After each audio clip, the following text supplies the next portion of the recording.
메시지 성경 통독 히브리서 12장입니다. 주님 말씀하옵소서. 주의 종이 듣겠나이다. 아멘. 히브리서 12장. 길을 개척한 이 모든 사람들, 이 모든 노련한 믿음의 대가들이 우리를 응원하고 있다는 말이 무슨 뜻인지 알겠습니까? 그들이 열어놓은 길을 따라 우리가 앞으로 나아가야 한다는 뜻입니다. 달려가십시오. 절대로 멈추지 마십시오. 영적으로 군살이 붙어도 안 되고 몸에 기생하는 죄가 있어서도 안 됩니다. 오직 예수만 바라보십시오. 그분은 우리가 참여한 이 경주를 시작하고 완주하신 분이십니다. 그분이 어떻게 하셨는지 배우십시오. 그분은 앞에 있는 것, 곧 하나님 안에서 그리고 하나님과 함께 결승점을 지나는 기쁨에서 눈을 떼지 않으셨기에 달려가는 길에서 무엇을 만나든 심지어 십자가와 수치까지도 참으실 수 있었습니다. 이제 그분은 하나님의 오른편 영광의 자리에 앉아 계십니다. 여러분의 믿음이 시들해지거든 그분 이야기를 하나하나 되새기고 그분이 참아내신 적대 행위의 긴 목록을 살펴보십시오. 그러면 여러분의 영혼에 새로운 힘이 힘차게 솟구칠 것입니다. 죄와 맞서 싸우는 이 전면전에서 여러분보다 훨씬 심한 고난을 겪은 이들이 있습니다. 예수께서 피 흘리시기까지 겪으신 그 모든 고난은 말할 것도 없습니다. 그러니 낙심하지 마십시오. 여러분은 훌륭한 부모가 자녀를 어떻게 대하는지 잊었습니까? 하나님께서 여러분을 자녀로 여기신다는 것을 잊었습니까? 나의 사랑하는 자녀야, 하나님의 훈련을 가볍게 여기지 말고 그분의 훈련을 받을 때 낙심하지 말라. 그분은 사랑하는 자녀를 훈련하시고 품에 안으신 자녀를 징계하신다. 하나님께서 여러분을 훈련하고 계십니다. 그러니 절대로 도중에 포기하지 마십시오. 하나님은 여러분을 사랑하는 자녀로 대하십니다. 여러분이 겪는 이 고난은 벌이 아니라 자녀라면 당연히 겪게 마련인 훈련입니다. 무책임한 부모만이 자녀를 제멋대로 살게 내버려 둡니다. 하나님이 무책임한 분이시면 좋겠습니까? 우리가 부모를 존경하는 것은 그들이 우리를 버릇없게 놔두지 않고 훈련하기 때문입니다. 그러니 우리가 참으로 살고자 한다면 하나님의 훈련을 받아들여야 하지 않겠습니까? 우리가 아이였을 때 우리의 부모는 자기 생각에 최선으로 여기는 일을 우리에게 했습니다. 하나님께서는 진정으로 우리에게 최선이 되는 일을 하고 계시며 우리를 훈련시켜 하나님의 거룩하심을 따라 최선을 다해 살아가도록 하십니다.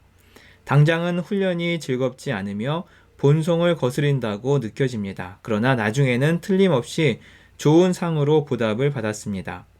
잘 훈련받은 사람만이 하나님과의 관계에서 성숙한 열매를 얻기 때문입니다. 그러니 수수방관하며 빈둥거리지 마십시오. 꾸물거리지도 마십시오. 먼 길을 달려갈 수 있게 길을 정비하십시오. 그래야 발을 헛디뎌 넘어지거나 구덩이에 빠져 발목을 삐는 사람이 없을 것입니다. 서로 도우십시오. 그리고 힘을 다해 달려가십시오. 서로 화목하게 지내고 하나님과 화평하게 지내도록 힘쓰십시오. 그러지 않고서는 하나님을 결코 뵙지 못할 것입니다. 아무도 하나님의 자비하신 은혜에서 떨어져 나가는 일이 없게 하십시오. 쓰디쓴 불평이 잡초처럼 자라고 있지는 않은지 예리하게 살피십시오. 엉겅퀴 한두 포기가 뿌리를 내리면 순식간에 정원 전체를 망칠 수도 있습니다. 에서 증후군을 조심하십시오. 잠깐 동안의 욕구 충족을 위해 평생 지속되는 하나님의 선물을 팔아 넘기는 일이 없어야 합니다. 여러분도 아는 것처럼 에서는 나중에 자신의 충동적인 행동을 뼈저리게 후회하고 하나님의 복을 간절히 원했습니다. 하지만 때는 이미 너무 늦어서 아무리 울고불고 해도 소용이 없었습니다.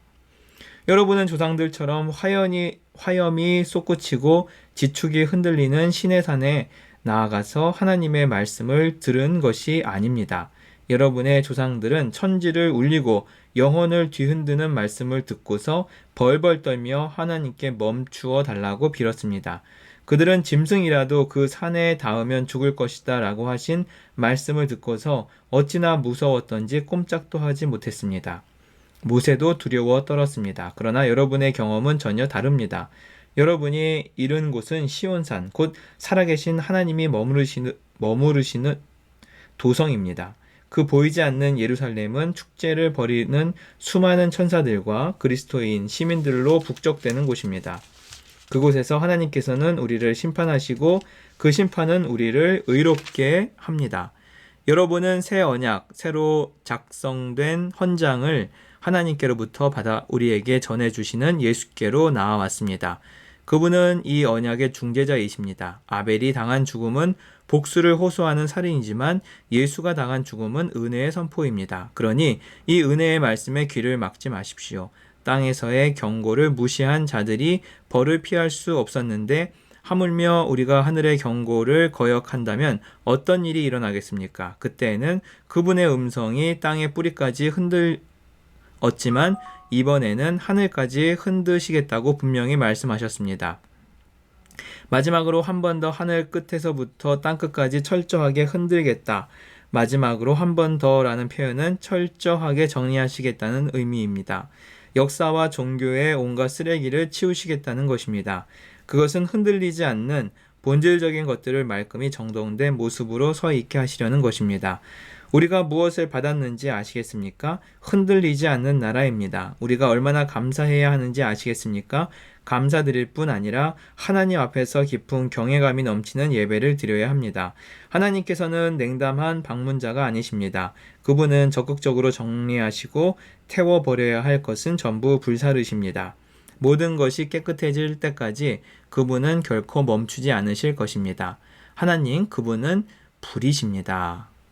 아멘. 오늘의 묵상 기도입니다. 믿음의 경주를 시작하시고 완주하신 예수님을 바라보게 하옵소서. 아멘.